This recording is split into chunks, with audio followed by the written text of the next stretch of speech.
You are Locked On Gators, your daily podcast on the Florida Gators. Part of the Locked On Podcast Network, your team every day.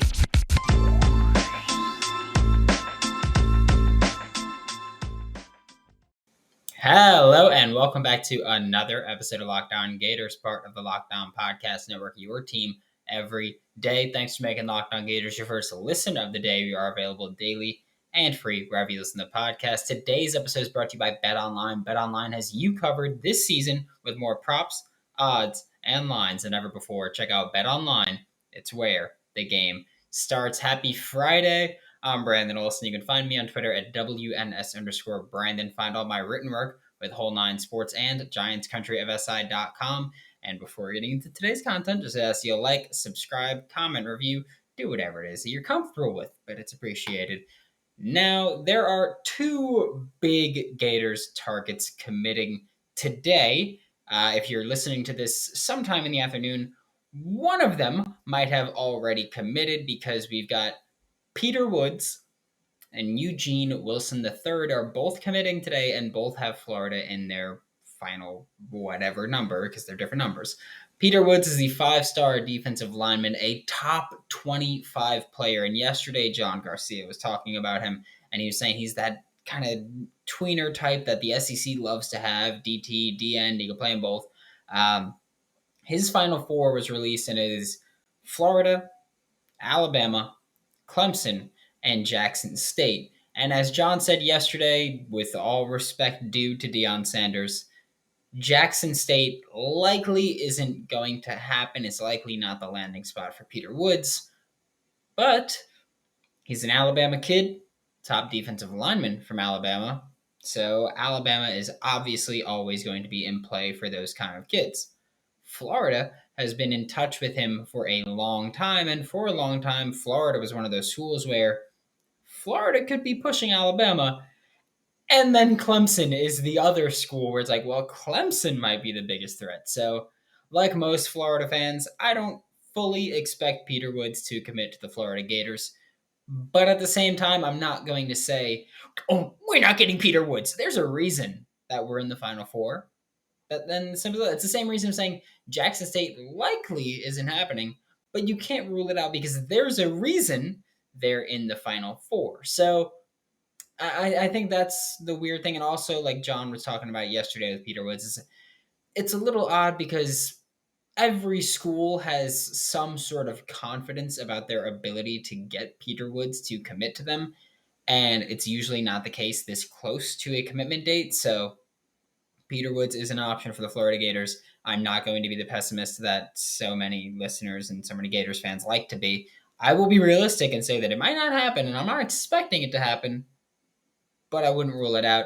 And Peter Woods would also be a welcome addition because he'd probably be able to step in and start immediately on this defensive line in 2023, given, Brenton Cox Jr. leaving, and I get it. Brenton Cox Jr. is a stand-up outside edge rusher, but that could cause a shift with the hand in the dirt defensive end. You've got Javon Dexter probably leaving after this season if he has the year that we're even half expecting him to have.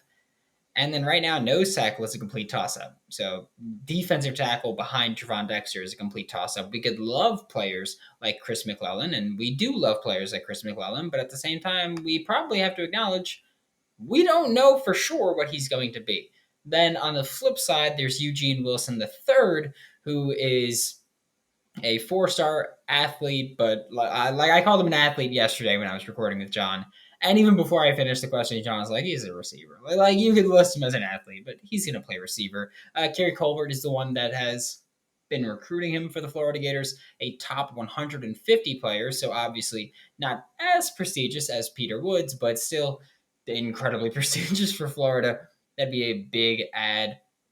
And the final two for Eugene Wilson III, Florida and Texas A&M, and the expectation that John gave yesterday, and that most of us have had pretty much since Eugene Wilson III announced his commitment date, most of us have thought he's probably going to be a Florida Gator. That seems like the most likely scenario. The most likely outcome at this point is that Eugene Wilson III will be a Florida Gator come 12:15 Eastern time today, we'll say. He's scheduled for 12.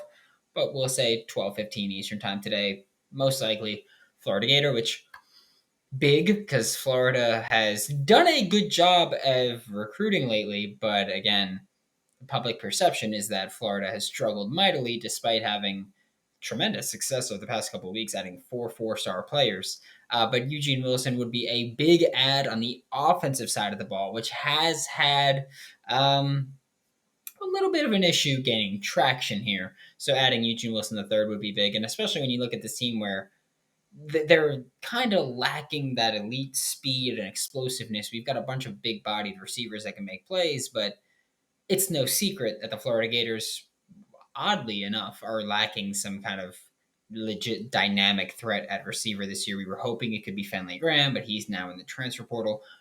Still hoping it could be Marcus Burke, but who knows? I guess we'll say with Marcus Burke, and there's a few players where they could be that guy, but they haven't shown it yet. So why not add another player that could be that guy and hasn't even had a chance to show it yet? That's kind of where we're at with that. And with both Eugene Wilson III and Peter Woods, the constant has been Florida. Florida has been here while other schools have kind of come and gone. And I mean, Eugene Wilson III, he's had quite a few visits where it's like, well, what are we really going to see? But Florida's been the one school that's been constant in his recruitment and has been the I want to say I don't want to say constant again, but has been the solid piece in his recruitment. So Eugene Wilson III, I think, will be a Florida Gator. Peter Woods, I don't think will be a Florida Gator, but I wouldn't rule it out. But if I had to guess, he's probably going to Clemson. Is where I'm feeling. Don't really know why I'm feeling Clemson, but I think it's going to be Clemson. But shifting gears from football, which we have not shifted from in a long time, I'm being joined in this next two segments to wrap up the show by one of the newest additions to the Florida Gators women's basketball team in KK Deans. But first, a quick word from BetOnline.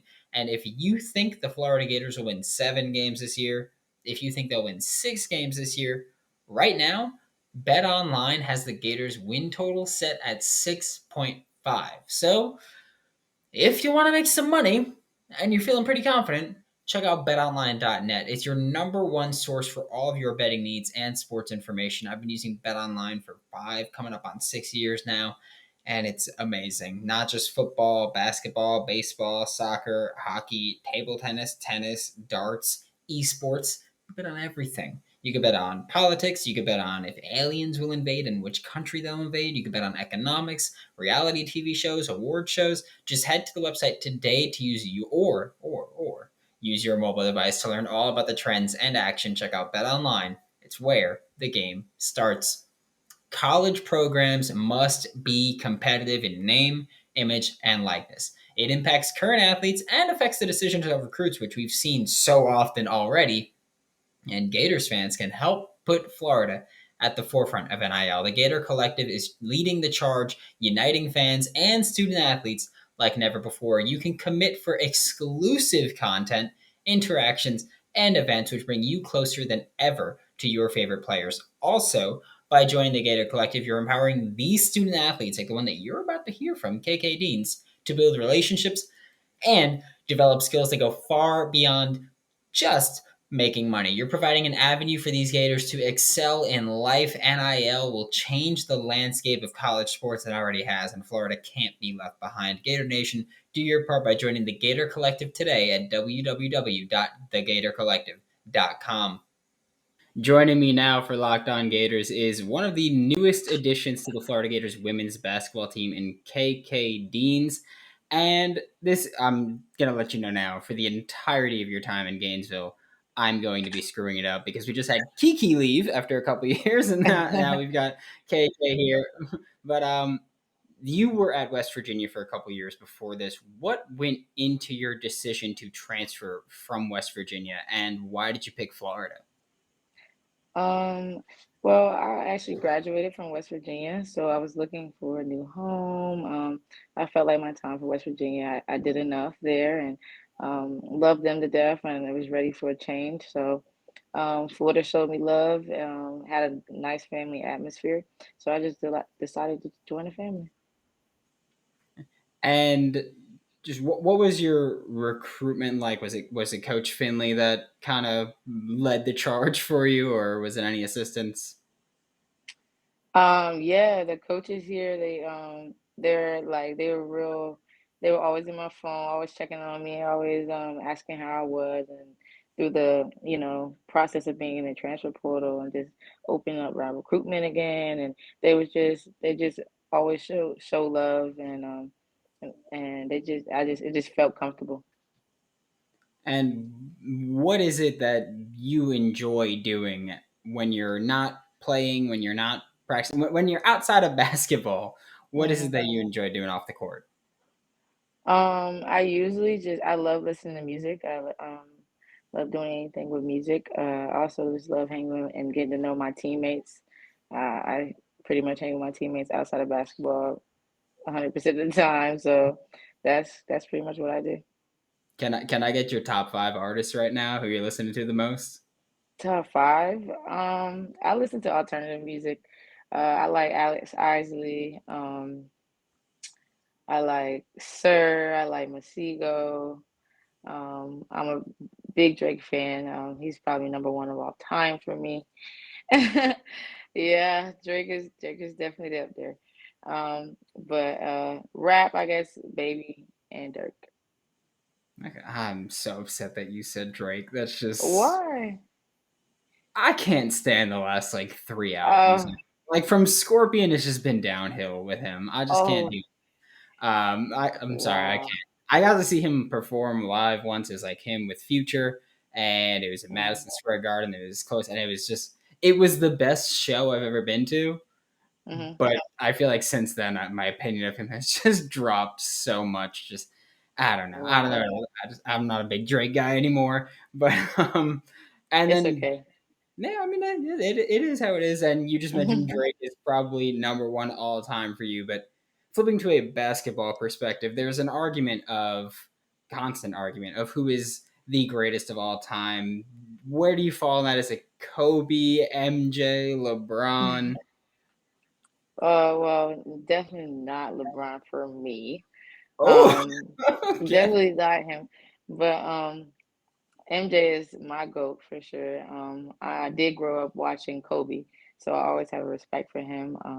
Rest in peace. But yeah, he mimicked MJ's game, so for him not to be the GOAT, I don't understand. I had nobody say That's probably the best reasoning I've ever heard for why it has to be. And that. it's like, well, Kobe's up there, and Kobe is a carbon copy of Right. MJ's. I'm curious, why is it definitely not LeBron? Um, just he doesn't. He's not a. I don't know what makes somebody the GOAT. That he can score, he can rebound, he can do all those things, but when you look into it, I just feel like he's not. He's a great player. Like, I'm not taking anything from his game, but when it goes to the description of GOAT and what he does for his team, and it's just so many things that goes into it. And I don't think he's done all those things. And also the game has changed, so I feel like the game shifted into making him trying to be the GOAT instead of him having to work for it. There we go. And the last question about your off court, but kind of an on court thing. Uh, at West Virginia, you wore number three. With the Gators, you're going to wear number three. Is there a significance for you in wearing that number, or is it just like I just like it? I'm religious, so Father, Son, Holy Ghost. It's really mimicking the three. Um, I wore three for as long as can have been playing basketball, which is since I was like 5 years old. So yeah, I just love it, and it always sticks with me, and I do everything out of three, three ways, everything. And switching to more of an on court focus here, I think the first question that I have to ask you is how's the knee doing? Because I know that last time you had a knee injury. How is that Yeah, it's doing real good. I'm probably about like 60%. But I'm more active. I'm on the court. I'm getting stronger by the day, and season's looking real good for me. So I'm really excited to get ready and get back on. of course. As the sun comes out and small businesses are back in business, LinkedIn Jobs makes it easier to grow your team. LinkedIn Jobs helps you find the people that you want to interview faster and for free. If you've never used LinkedIn Jobs before, I highly recommend it. I've been on the receiving end of it. That's how I got my last job before I joined Locked On. Simple tools like screening questions make it easy to focus on your candidates with just the right skills and experience so you can quickly prioritize who you'd like to interview and hire. It's why small businesses rate LinkedIn Jobs number one in delivering quality hires versus leading competitors. LinkedIn Jobs helps you find the candidates that you want to talk to faster. And did you know every week nearly 40 million job seekers visit LinkedIn? Post your job for free at linkedin.com/lockedoncollege. That's linkedin.com/lockedoncollege to post your job for free. Terms and conditions apply. So, Florida fans have not been able to really watch you play unless they went back and watched after you committed here. So, Mm. how would you describe your play style?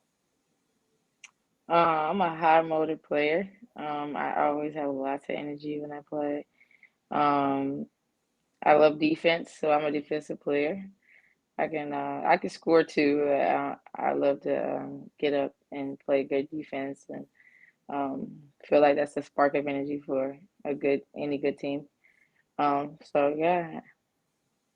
I like that you're a player that likes to play defense because we're seeing it increasingly at this point across college and professional basketball where it's more just offensive focused and that's great, that's fun, but we're trying to win Hmm. championships here. And defense wins championships.